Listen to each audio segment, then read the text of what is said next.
लोकसभा चुनाव से ठीक पहले एनडीए में सीटों के बंटवारे के पेंच से ज्यादा चाचा और भतीजे यानी कि पशुपति कुमार पारस और चिराग पासवान के बीच सुलह कराने की चर्चा है। सवाल यही उठ रहे हैं कि आखिर कैसे मानेंगे चाचा भतीजा।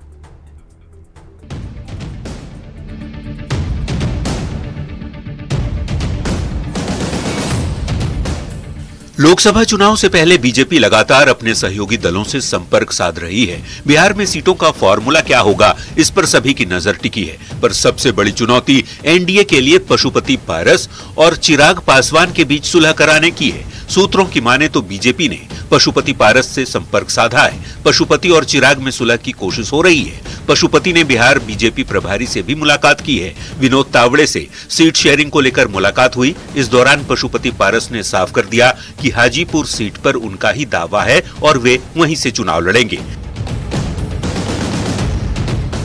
चिराग पासवान भी हाजीपुर सीट से अपनी दावेदारी बीजेपी के सामने रख चुके हैं। सूत्रों के मुताबिक विनोद तावड़े ने पशुपति पारस के सामने प्रस्ताव रखा था कि चिराग और उनकी पार्टी एक बार फिर एक साथ हो जाएं, लेकिन पशुपति पारस ने साफ कर दिया कि अब एक होना संभव नहीं है। चिराग पासवान के साथ दिल, दल और परिवार कभी नहीं मिल सकते।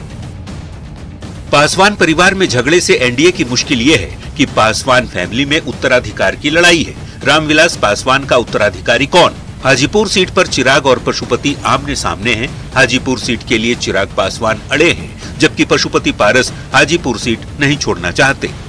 इधर डिप्टी सीएम सम्राट चौधरी कहते हैं कि जल्द ही खुशखबरी मिलेगी। चाचा भतीजे के सवाल पर कहा कि सभी लोगों से बातचीत चल रही है, इसके बाद सभी सूचना दे दी जाएगी।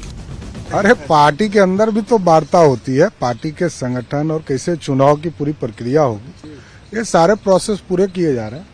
हमने बार बार कहा है कि पार्टी के तरफ से लोग अधिकृत हैं, सभी पार्टियों से वार्ता चल रही है।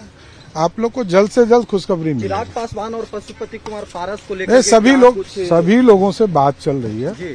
वार्ता पूरा होने के बाद तुरंत सूचना देंगे। चुनाव से ठीक पहले एनडीए में सीटों के पेंच से ज्यादा बड़ा सवाल यही उठ रहा है कि आखिर कैसे मानेंगे चाचा भतीजा। न्यूज़ 18 के लिए दिल्ली से अमितेश सिंह के साथ ब्यूरो रिपोर्ट।